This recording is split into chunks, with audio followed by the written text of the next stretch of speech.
같이 한번 기도하겠습니다. 사랑하는 주님, 감사합니다. 오늘 이 시간 하나님 앞에 함께 예배하며 하나님 말씀을 붙들고 우리가 새로운 삶을 살기를 원합니다.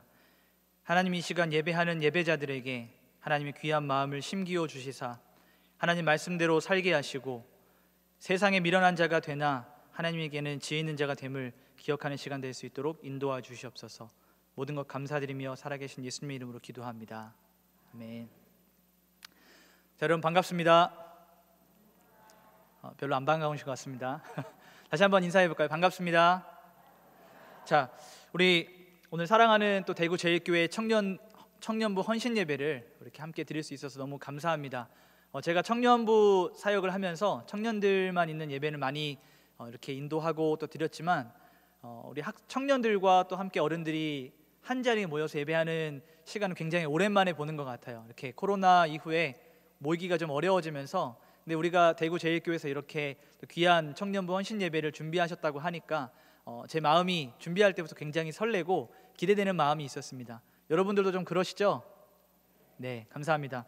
우리 이번엔 옆 사람에게 한번 이렇게 인사했으면 좋겠습니다. 옆에 계신 분들에게 너무 가까이 가진 마시고 멀리서 이렇게 인사하시는 겁니다. 당신은 미련한 자입니다. 다시 한번 인사할까요? 당신은 미련한 자입니다.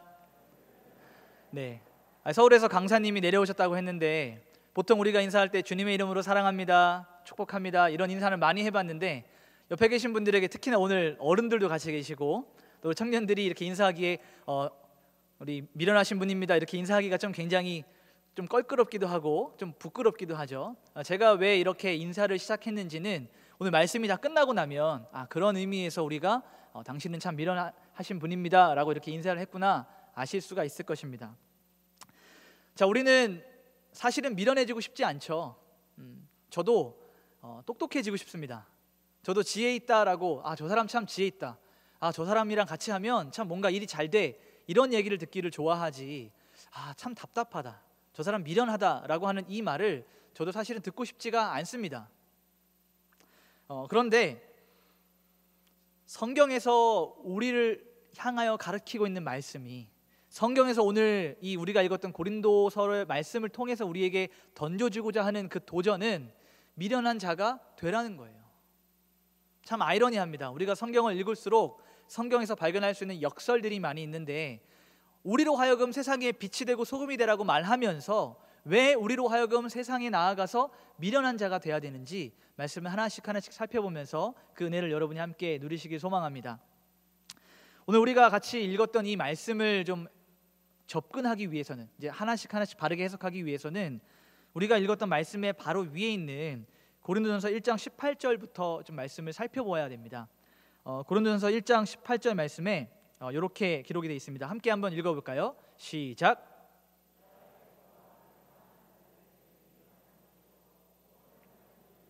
하나님의 능력이라. 아멘. 자, 여기서 1장 18절에서 말씀하고 있는 키워드, 가장 핵심 단어는 십자가의 도라는 사실이에요. 십자가의 도. 이 십자가의 도는 무엇일까요, 여러분? 우리가 수없이 많은 시간을 통해서 십자가의 도에 대해서 많이 들어봤는데 십자가의 도를 원어적으로 좀 살펴보면 홀로고스, 호투, 스탈루라는 이런 단어로 되어 있습니다. 무슨 말이냐면 앞에 홀로고스, 말씀이란 얘기예요. 십자가의 말씀. 우리가 지금 읽었던 십자가의 도가 멸망하는 자들에게는 미련한 것이 되지만 하나님을 믿는 우리에게는 지혜가 된다라고 하는 그 십자가의 도가 사실은 십자가의 말씀이라는 것이죠. 그러니까 오늘 우리가 말씀과 예배를 드리는 이 가운데 여러분의 가슴 속에 무엇을 한 가지 심어 놓아야 되냐면 우리를 구원하신 생명의 십자가의 말씀을 기준점을 놓고 이 말씀을 접해야 된다, 접근해야 된다라는 사실입니다. 그러니까 결국 이 말씀을 우리가 어떠한 관점으로 좀 볼 것이냐면 세상을 살아가는 관점에 대해서 이야기하는 거예요. 방금 전에 우리가 대표 기도를 통해서 제가 뒤에서 같이 기도하면서 너무 큰 은혜를 받았는데 제가 사실은 전해야 되는 모든 말씀들을 기도 가운데 다 해서 나가서 설교를 하지 말고 그냥 들어올까 이런 생각도 잠깐 이렇게 했던 것 같아요. 너무 귀한 기도였는데 바로 그것입니다. 우리가 세상을 살아가는데 어떤 관점을 가지고 살아갈 것이냐, 이거를 좀 요즘에 우리 청년들이 많이 하는 말로 하면 세계관이라고 하죠. 세계관. 어떠한 세계관을 가지고 살아가는가? 이거는 비단 청년들뿐만 아니라 이 자리에 함께 예배하는 우리 어른분들도 남녀노소 지위 고하를 막론하고 어떠한 관점으로 세상을 살아가는가, 이 세계관을 가지는 것이 매우 중요하기 때문에 오늘 청년부 헌신 예배기는 하지만 오늘 예배를 드리는 우리 모두에게 하나님이 주시는 귀한 말씀이라고 그렇게 확신하며 나아가길 소망합니다. 아멘. 네. 오늘 본문을 이제 우리가 읽었던 27절부터 31절까지 말씀을 이제 하나씩 살펴보는데 본문을 들여다보니까 놀라운 사실을 하나 발견할 수가 있습니다. 먼저 하나님께서 사람들을 택하시는 것을 볼 수가 있어요. 어떠한 부류의 사람들을 택하시는데 27절과 28절 말씀을 저와 같이 한번 읽어보도록 하겠습니다. 시작. 그러나 하나님께서 세상에 미련한 것들을 택하사 지혜 있는 자들을 부끄럽게 하시고 세상에 약한 것들을 택하사 강한 것들을 부끄럽게 하려 하시며 하나님께서 세상에 천한 것들과 멸시받는 것들과 없는 것들을 택하사 있는 것들을 폐하려 하시나니. 자, 어떠한 부류의 사람들을 택한다고 말씀하셨습니까?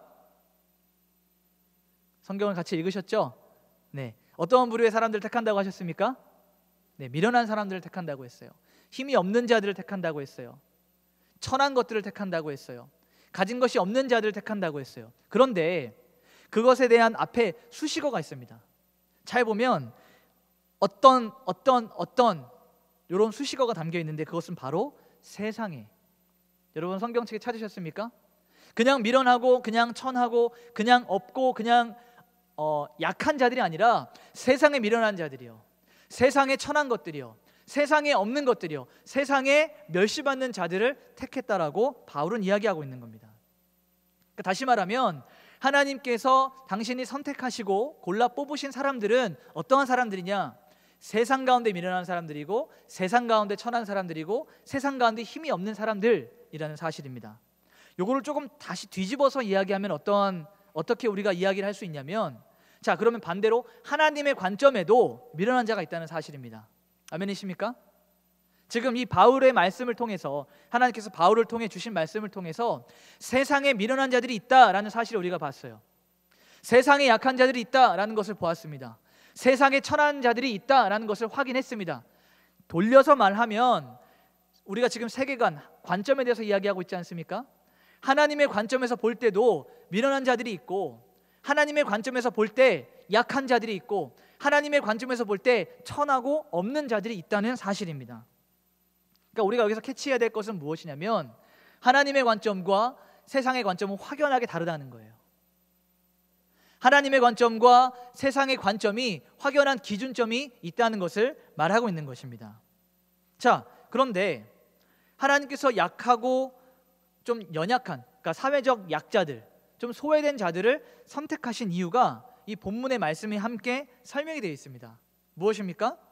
세상에 미련하고 약하고 천한 것들을 통해서 세상에 지혜로운 자들, 세상에 가진 자들, 세상에 능력 있는 자들을 부끄럽게 하기 위해서라고 말씀하고 계십니다. 그러니까 이 말은 무슨 말이냐면 세상에서 미련하다라고 말하는 사람들, 세상에서 약하다라고 말하는 사람들, 그런 그리스도인들을 통해서 세상 가운데로 들어가서 세상이 그토록 자랑스러워하고 세상이 그토록 드러내고 그토록 붙들고 있는 그 지혜가 틀렸다는 것을 하나님은 증명하기를 원하신다는 사실입니다. 사실은 세상 가운데 이렇게 말씀하시는 거예요. 너희가 그렇게 이야기하는 이 그리스도인들이 사실은 연약하지 않다는 것입니다. 너희들이 말하는 그리스도인들이 사실은 미련한 자가 아니라는 사실입니다. 너희들이 말하는 그리스도인들, 없는 자들이 아니라 사실은 다 있는 자들이다 라고 말하고 있다는 것이죠. 오히려 반대로 그들이 얼마나 지혜로운지, 그들이 얼마나 능력이 있는지, 그들이 얼마나 힘이 있고 세상을 살아가는 능력이 있는지를 하나님이 그리스도인들을 통해서 나타내기를 원하신다는 사실이죠. 자, 그러면 여러분이 살아가고 있는 이 세상은 어떻습니까? 아침마다 저녁마다 이젠 좀 손쉽게 여러분이 스마트폰을 통해서 뉴스와 기사를 접할 수 있습니다. TV를 틀면, 유튜브를 키면 여러 가지 많은 기사와 소식들이 난무합니다. 여러분이 살아가는 이 세상은 어떻습니까? 우리 어린아이들이 꿈꾸고 있는 밝고 희망찬 그런 세상입니까? 아니면 불법과 비리와 부패가 난무한 세상입니까? 도대체 이 세상이 어떠한 곳이길래 하나님은 없는 자들, 미련한 자들, 특히나 저와 여러분 같은 사람들을 통해서 세상에 강하고 능력 있고 지혜 있는 자들을 부끄럽게 하기를 원하시는 것일까요? 여러분, 세상의 지혜에 대해서 좀 나눠보도록 하겠습니다. 여러분, 세상에는 어떠한 사람이 지혜로운 사람입니까? 편법과 속임수, 부패와 비리를 저지르더라도 다른 사람들에게 들키지만 않는다면, 다른 사람들이 알아차리지만 못한다면, 성공하는 자리에 오르기만 한다면 그 사람이 바로 지혜로운 사람이 되는 거예요. 세상의 관점에서 무언가를 열심히 해서 성취하기보다는 방법과 수단을 가리지 않고 목적지에만 도달하면, 성공하면 성공한 사람이 지혜가 되는 겁니다. 지혜로운 자가 되는 겁니다. 여러분 동의하십니까? 동의하세요? 세상 가운데서, 우리 교회 안에서 말고요, 세상 가운데서는 이렇게 가진 자가, 능력 있는 자가, 좋은 학벌을 가진 자가 지혜로운 자가 됩니다. 그리고 우리는 그러한 사람들을 존경하며 살아갑니다. 어떠한 배경이었던 간에 상관없어요. 그 사람이 그 위치에 올라가기만 한다면, 성공하기만 한다면 우리는 그 사람들을 존경하며 살아가는 시대에 살고 있습니다. 자, 그런데 하나님의 관점에서는 그것이 지혜가 아니라는 사실이에요. 고린도전서 1장 23절 24절 말씀을 같이 한번 읽어보도록 하겠습니다. 고린도전서 1장 23절 24절입니다. 함께 읽겠습니다. 시작. 우리는 십자가에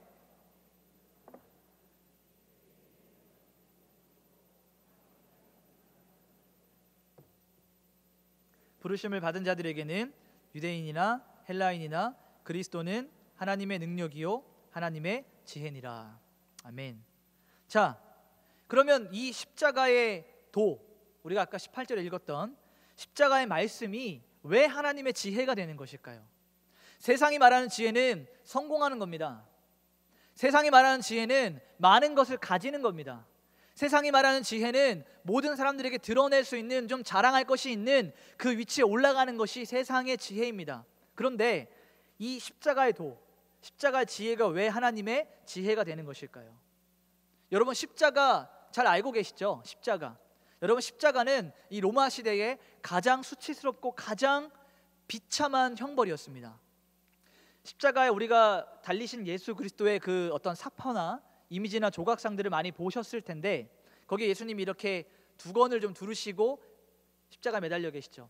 실제로는 그렇지 않았습니다. 발가벗겨진 채로 많은 사람들이 다니는 길가 한가운데 처형을 했던 이런 수치스럽고 비참한 아주 형벌이었습니다.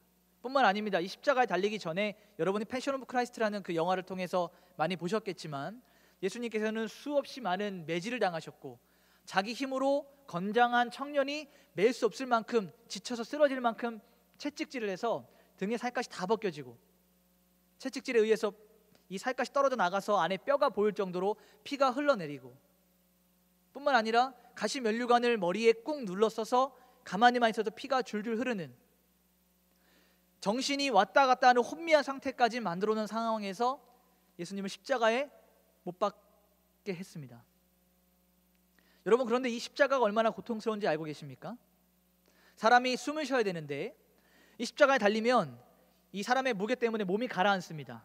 그래서 여기 우리가 잘 알고 있는 손바닥에 가운데 못을 박게 되면 무게 때문에 살점이 찢어집니다. 그래서 이 손목에 저 큰 정을 박습니다.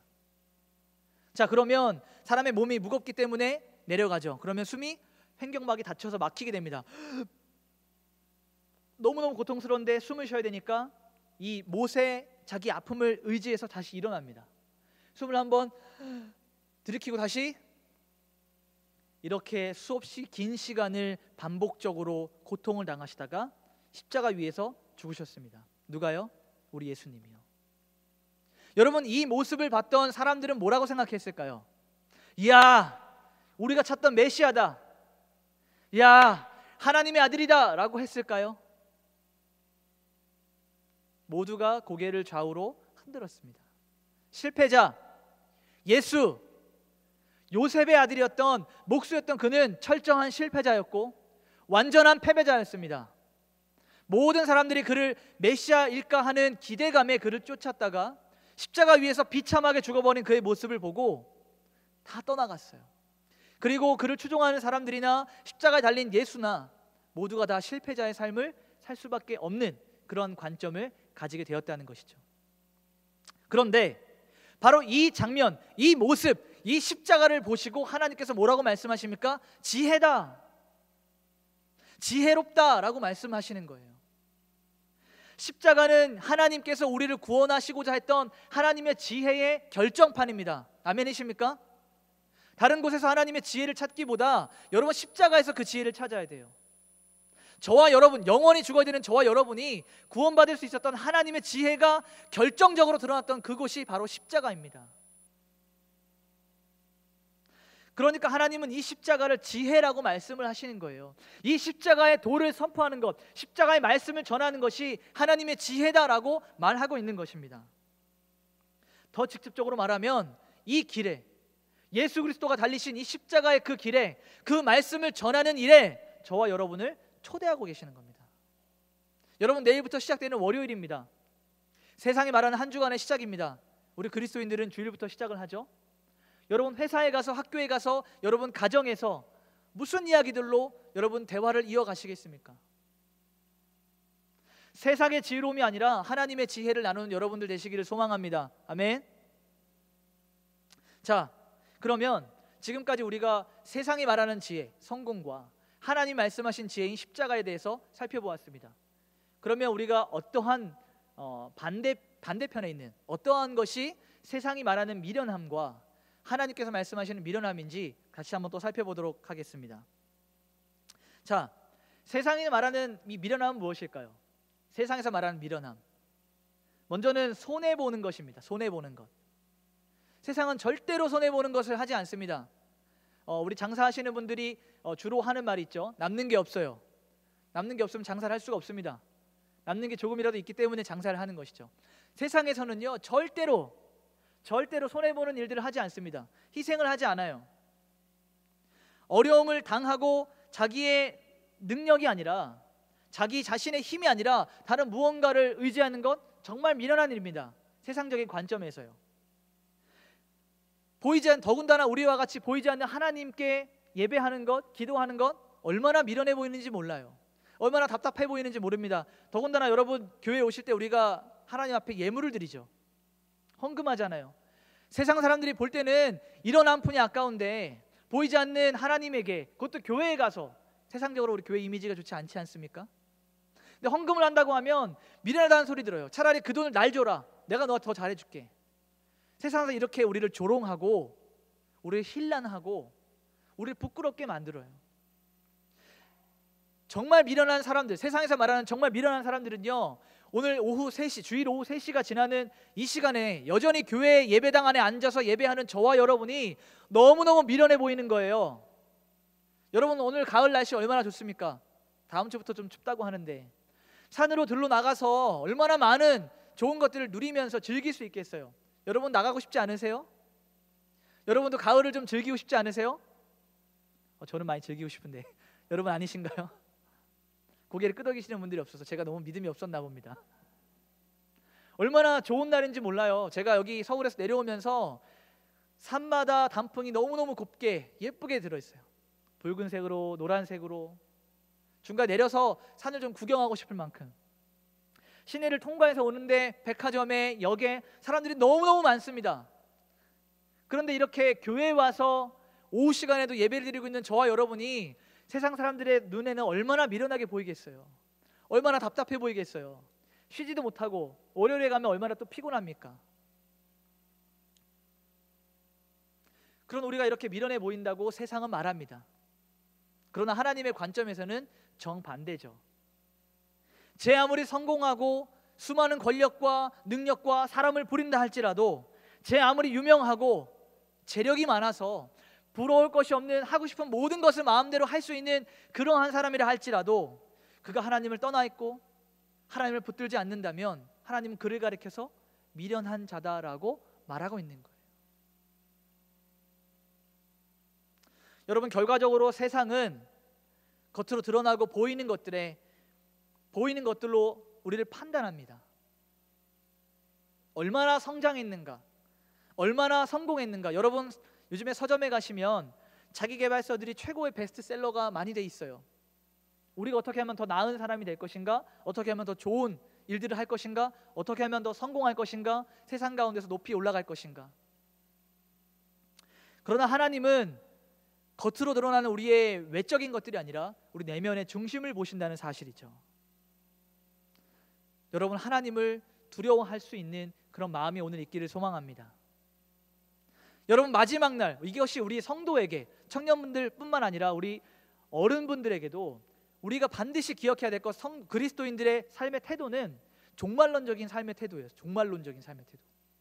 주님께서 만약에 갑자기 오늘 이 밤에 이 시간에 오신다면 우리의 무엇을 가지고 판단하실까요? 우리의 무엇을 가지고 평가하실까요? 여러분이 다니고 있는 대학의 학점을 가지고 평가하실까요? 여러분이 가지고 있는 재산을 가지고 평가하실까요? 몇 평 아파트에 사는지, 얼마나 좋은 차를 타는지, 얼마나 많은 잔고가 여러분의 통장에 있는지, 얼마나 많은 사람들을 팔로워들을 가지고 있는지, 여러분이 얼마나 많은 인플루언서인지, 하나님 그걸 체크하실까요? 그렇지 않다는 거예요. 영어로 이걸 얘기하면 How much do you love me? 우리가 하나님을 얼마나 사랑하고 있는지, 하나님께서 우리에게 물으실 질문은 한 가지입니다. 내가 나를 얼마나 사랑하느냐. 이러한 질문을 가지고 고민하며 살아간다면 여러분 세상 가운데 결코 지혜로운 자가 되기 위해서 애쓰지 않는다는 사실입니다. 저는 오늘 여러분에게 한번 질문하고 싶습니다. 여러분에게 묻고 싶어요.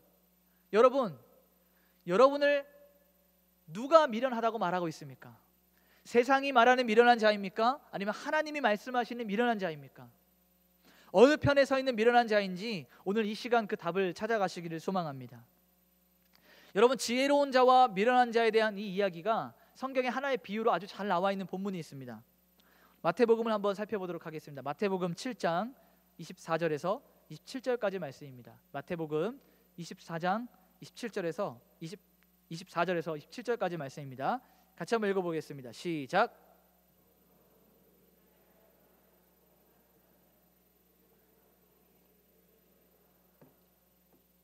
비가 내리고 창수가 나고 바람이 불어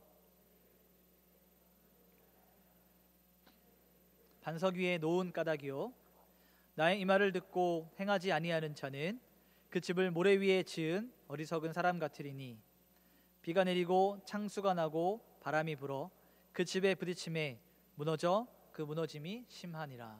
아멘.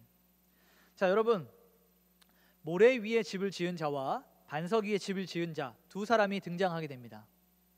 이 두 사람에게는 공통점이 있었어요. 무엇입니까? 첫째는 두 사람 다 집을 지었다는 사실입니다. 둘째는 무엇입니까? 이 두 사람 다 비바람과 창수의 위험에 노출되었다는 사실이죠. 여러분, 우리가 예수를 믿는다는 것, 하나님의 지혜를 선택한다는 것, 신앙생활을 한다는 것이 무엇입니까? 개중에 많은 사람들은 예수를 믿는다는 것을 세상 가운데 만사 형통하는 어떤 마스터키처럼 생각하시는 분들이 있어요. 교회를 다니니까 어려움이 없어야 되고, 예수를 믿어야 되니까 아프지 않아야 되고, 청년들 같은 경우에는 취업도 한 번에 돼야 되고, 직장에서도 꽃길만 펼쳐져야 되고, 뭐 좋은 사람 만나서 결혼해야 되고, 모든 것들이 순조롭게 다 되는 것을 신앙생활과 결부시킵니다. 예수만 믿으면 만사 형통한다는 이런 세속적인 생각이 우리 믿음 가운데 침투한 거예요. 근데 성경을 보니까 그렇지 않아요. 꽃길을 기대했던 우리의 생각과 기대와 바람과는 달리요, 가시밭길이 펼쳐집니다. 어떻게 해요? 반석 위에 집을 지어도 비, 바람을 맞이한다는 사실이에요. 여러분, 예수를 아무리 열심히 믿어도 여러분이 건강을 관리하지 않으면 병에 듭니다. 예수를 아무리 열심히 믿어도 기도를 하루에 10시간 이상씩 해도요, 여러분이 사회적으로 준비하지 않으면 청년들 취업이 되지 않아요. 중요한 것은 무엇입니까? 어려운 일을 겪지 않는다는 것이 신앙생활을 하는 것이 아니라 똑같이 세상 사람과 믿는 사람이 어려운 일에 처했을 때 그 일을 극복해 나가는 그 태도, 그 자세를 말하고 있는 겁니다. 비바람을 똑같이 맞이합니다. 똑같이 어려운 일을 당해서 쓰러질 뻔합니다. 성경 말씀에도 기록되어 있죠. 의인은 7번 넘어져도 8번 일어나는 사람이다. 세상 사람들이 일어날 기회가 없어요. 세상 사람들은 쓰러지면 끝이 납니다. 그러나 우리 그리스도인들은 믿음으로, 말씀으로 일어날 수 있는 기회가 있다는 사실이에요. 그것을 말하고 있는 겁니다. 이것이 세상 사람들의 지혜는 아무리 화려하게 집을 짓고 아무리 튼튼하게 집을 짓고 사람들에게 보여지고 뽐내고 많은 것들을 갖추고 있는 것 같지만 비바람이 불 때, 하나님의 심판의 때에 완전하게 무너진다는 사실입니다. 그것을 가지고 지혜롭다라고 말할 수 있겠습니까? 그러나 반석 위에 집을 지은 자, 하나님 말씀에 순종하는 자, 하나님 말씀대로 살아가고자 애쓰는 자, 그에게도 똑같이 비바람이 불고 오히려 어쩌면 더 큰 풍파와 어려움을 겪는다 할지라도 마지막 날에 견고하게 서 있을 수 있는 자, 그 자가 지혜로운 자가 아닐까요? 그러한 자가 우리가 기대하고 바라는 자의 모습이 아닐까요? 하나님은 그러한 자를 가리켜서, 당신의 말씀에 순종하는 자를 가리켜서 지혜로운 자, 지혜 있다라고 말씀을 하고 계시는 겁니다. 세상은 여전히 우리에게 겉으로 드러나는 것들, 보이는 것들에 많은 것들에 초점을 맞추고 있습니다. 사무엘상 16장 7절에 이런 말씀이 있습니다. 여호와께서 사무엘에게 이르시되 그의 용모와 키를 보지 말라. 내가 이미 그를 버렸노라. 내가 보는 것은 사람과 같지 아니하니 사람은 외모를 보거니와 나 여호와는 중심을 보느니라 하시더라. 여러분, 여기서 말하는 사람은 외모를 보거니와 겉모습을 말하는 것이 아닙니다. 겉모습은 물론 포함되지만 여기서 말하는 핵심은 외모, 겉으로 얼마나 예쁘고 잘생기고 키가 큰가, 이것만을 말하는 것이 아니라 우리 사회적으로 좀 변환해서 적용을 한다면 스펙을 말하는 거예요. 우리의 능력을 말하는 거예요. 우리의 재산을 말하는 겁니다. 사람은, 여러분 밖에 나가서 여러분은 어떻게 평가합니까? 학벌을 가지고 인사하죠. 제가 이 학교를 나왔습니다. 직장을 가지고 여러분을 소개하죠. 여러분이 가진 것들, 여러분이 누리고 있는 것들, 여러분의 어떠한 것들을 가지고 사람들에게 드러내고 그것들로 평가를 받습니다. 그러나 하나님께는 그것이 아니란 얘기예요. 하나님은 세상 사람들이 말하는, 사회적으로 말하는 스펙과 외모와 소유를 가지고 우리를 판단하지 않으신다는 얘기입니다. 나는 너희 마음에 있는 중심을 본다. 중심을 본다. 제가 아까 말씀드렸죠. How much do you love me? 네가 나를 얼마나 사랑하고 있니? 하나님 여기에 관심이 있다는 얘기예요. 오늘 본문의 28절에는 이 미련한 자들을 넘어서 약하고 힘이 없는 자들이 등장합니다. 멸시와 조롱과 천대를 받는 자들이 나타납니다. 가진 것이 아무것도 없어서 붙들 것이라고는 하나님밖에 없는 이러한 자들이 등장하는 거예요.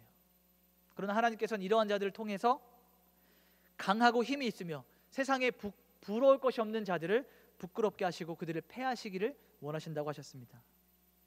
여러분, 정말 중요한 것은 무엇인지 아십니까? 최고의 명필가에게는 펜이 중요하지 않다는 사실이에요.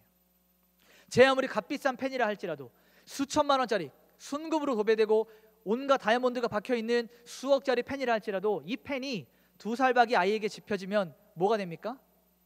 낙서하는 볼펜이 되는 거예요. 수억짜리 펜이라 할지라도 벽지에 이 아이에게 펜을 주고 자유시간을 주면 벽에다 그림을 그리는 낙서하는 도구밖에 되지 않습니다. 자, 그러나 부러져서 깎아야 되는, 깎아서 손에 잡히기도 좀 어려운 이 몽당 연필을 세계 최고의 작가에게 준다면 100원도 하지 않는 이 작은 몽당 연필을 통해서 이 작가가 써나가는 작품은 세계 최고의 베스트셀러가 되고 사람들 수천만 명이 보는, 수억 명이 읽게 되는 최고의 작품이 된다는 사실이죠.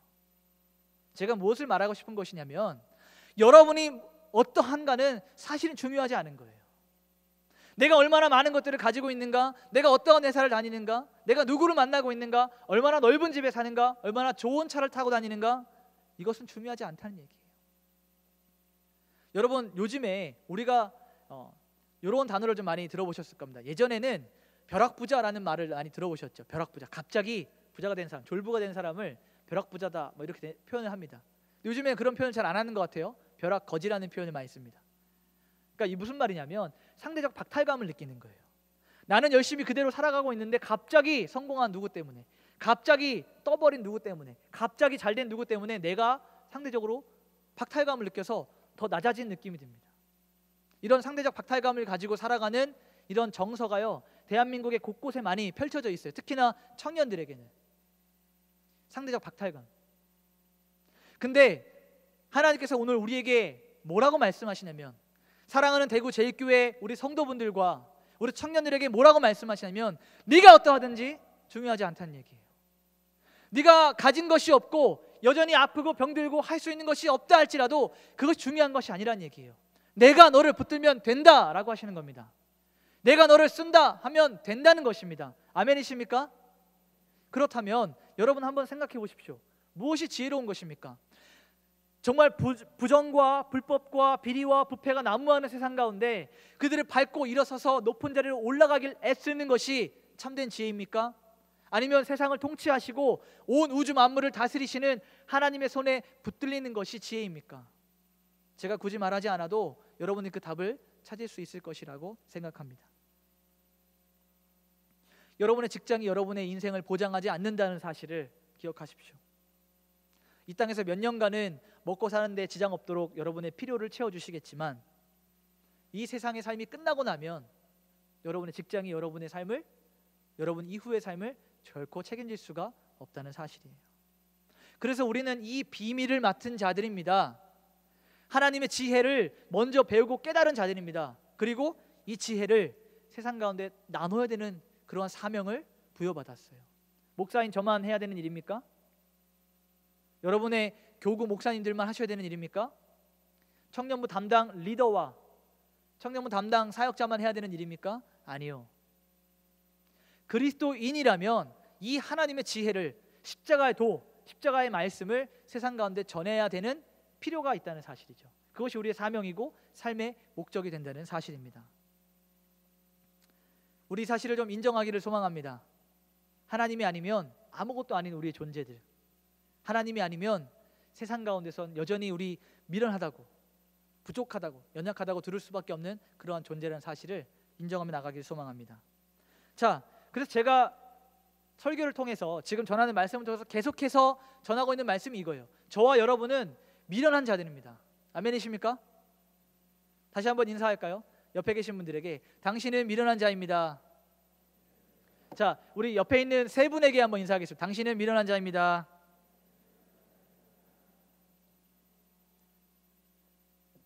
아직도 기분이 좀 나쁘십니까? 어떠한 면에서 미련한 자라고 말씀을 드리는지 이제 좀 아시겠죠?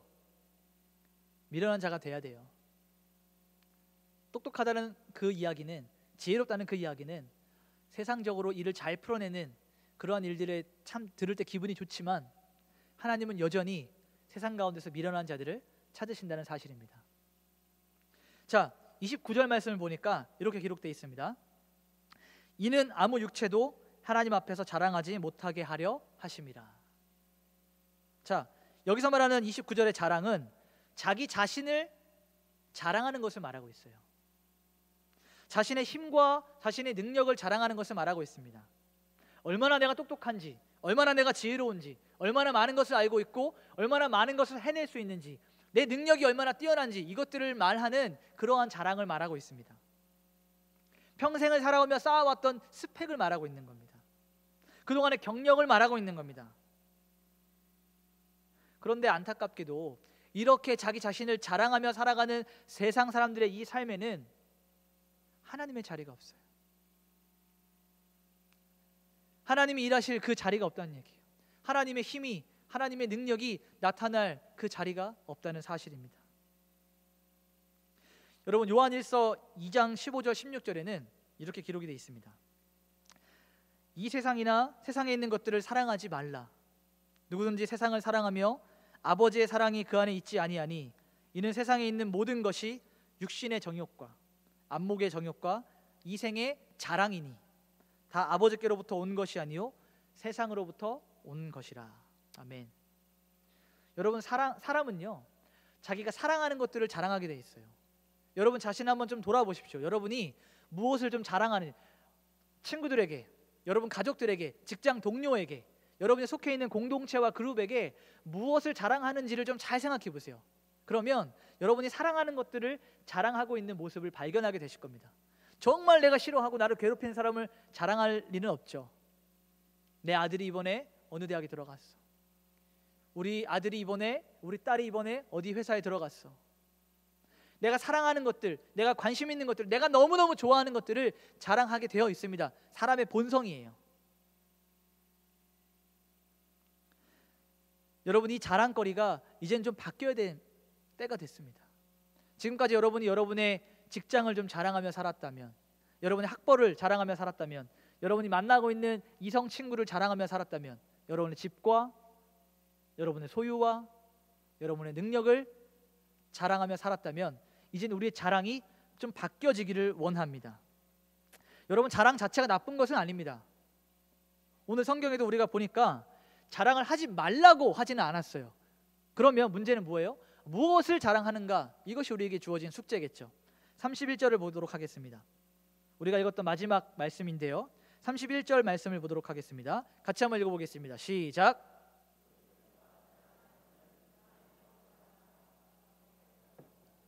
아멘. 자, 자랑하는 자는 주 안에서 자랑하라. 이게 무슨 말이에요? 예배 열심히 드리고 하나님 열심히 믿으면 예수 안에서 나 이런 사람이야, 내가 좀 돼, 이것을 말하는 것입니까? 자랑하려면 주 밖에서 하지 말고 주 안에 들어와서 해라, 교회 안에서 하라, 이 말입니까? 아니죠. 이 말씀을 조금 더 잘 해석해 보면, 단어 하나만 바꾸면, 여러분의 이 글자 하나만 바꾸면 이 질문이, 이 고민이 한순간에 해결됩니다. 자, 제가 한번 읽어볼게요. 기록된 바 자랑하는 자는 주를 자랑하라. 기록된 바 자랑하고 싶거든 주를 자랑하라. 이것이 바울이 말씀을 통해서 우리에게 던져주고 있는 참된 의미라는 사실입니다. 여러분의 자랑이 오직 예수 그리스도의 한 분에게만 있기를 간절히 소망합니다. 여러분이 나아가서 자랑하는 것, 여러분이 나아가서 나타내는 것, 드러내는 것이 오직 그리스도이기를 저는 간절히 원해요. 저 역시도 맛있는 음식을 먹거나 제가 좋아하는 것들을 보거나 즐거운 것들을 하고 나면 주변 사람들에게 이렇게 자랑합니다. 내가 어제 이것을 먹었는데 정말 맛있어, 어디 맛집이 있으니까 너도 꼭 가봐. 제가 어떤 영화를 보고 나서 너무너무 재미있으면 사람들에게 이야기합니다. 내가 어제 이 영화를 봤는데 꼭 봐. 여러분, 자기 자신에게 이미 충만하게 무언가 즐거움과 기쁨과 사랑이 가득 묻으면 자랑을 할 수밖에 없어요. 그것이 주님이기를 간절히 소망합니다. 여러분이 주님을 자랑하지 못하는 이유가 무엇입니까? 영화 볼 때만큼, 맛집을 갈 때만큼 그 기쁨과 충만함을 누리지 못하고 있기 때문에 그래요. 오늘 예배를 통해서, 들은 말씀을 통해서 하나님과 깊은 교제가 없기 때문에 내일 여러분이 속해 있는 사회로 나아가도 주님을 자랑하지 못하는 겁니다. 이 점은 저와 여러분이 같은 마음으로 회개하고 좀 돌이키기를 소망합니다. 우리가 세상에 나아가서 한 주간 충만하게 살아갈 수 있는 이 힘을 얻었던 주일의 예배, 하나님 여러분의 자랑이 되기를 소망합니다. 이러한 자들에게 특징이 하나 있는데, 자랑할 것이 주밖에 없다는 얘기예요. 여러분, 팔복에 심령이 가난한 자는 복이 있나니, 이 말씀 잘 알고 계시죠? 심령이 가난한 자는 복이 있나니. 심령이 가난하다는 것은 정말 물질이 없어서, 돈이 없어서 가난한 이 가난함을 표현하는 것이 아닙니다. 심령이 가난한 자의 이 가난함은 영적인 파산 상태를 말하는 거예요. 은행에서 돈이 없어서 뱅크럽 됐다고 파산 선고를 받는 그 파산을 말하는 겁니다. 영적인 파산이요. 다시 말하면 하나님 말고는 붙들 것이 없는 자들, 그 상태가 심령이 가난한 자입니다. 근데 그러한 자를 하나님께서는 복이 있다고 말씀하세요. 그리고 하나님의 나라를 그에게 선물로 주신다고 말씀하십니다. 우리가 그러한 상태까지 나아가야 돼요. 하나님 말고는 자랑할 것이 없는, 하나님 말고는 붙들 것이 없는 그러한 영적으로 아주 갈급한 상태가 돼야 하나님께서 우리를 바라보시며 지혜롭다, 너 참 지혜롭구나, 세상에서는 미련하고 능력이 없고 소외된 것 같지만 내가 너를 들었을 거야, 내가 너와 함께 할 거야, 네가 연약하지 않니, 내 힘이 너에게 필요하지 않니, 하나님께서 이렇게 우리에게 다가오신다는 사실이죠. 오늘 말씀의 결론을 맺도록 하겠습니다. 오늘 우리가 살아가는 이 시대는 누가 더 지혜로운지, 누가 더 강한지, 누가 더 많이 가지고 훌륭한 사람인지를 뽐내는 경연장이고 무대입니다.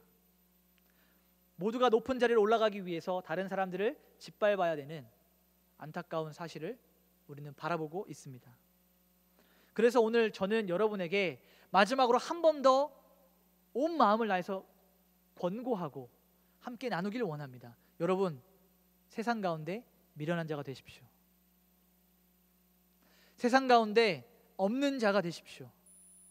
여러분의 주일에 예배를 드림으로 세상 사람들이 안타까워하는, 어떻게 시간을 그렇게밖에 못 써 하고 답답해하는 그러한 그 길을 계속해서 걸어가십시오. 여러분의 소유가 세상 사람들에게 부러움이 되지 않기를 소망합니다. 여러분의 재력이, 여러분의 학벌이, 여러분의 관계가 세상 사람들의 부러움이 되지 않기를 소망합니다. 우리에게는 오직 예수 그리스도 한 분뿐입니다. 기도하겠습니다. 사랑하는 주님, 감사합니다. 우리에겐 오직 주님밖에 없음을 고백합니다. 지금까지 우리의 삶을 살아오면서 하나님을 믿는다 말하면서도 여전히 세상 가운데 우리가 가진 것들을 드러내고 자랑하고 더 높이 올라가길 애썼던 지난 시간들을 회개합니다. 하나님, 이제부터 우리가 세상 가운데 미련한 자가 되기를 원하오니 하나님의 지혜로 우리의 삶을 충만하게 덧입혀 주시옵소서. 모든 것 감사드리며 살아계신 예수님의 이름으로 기도합니다. 아멘.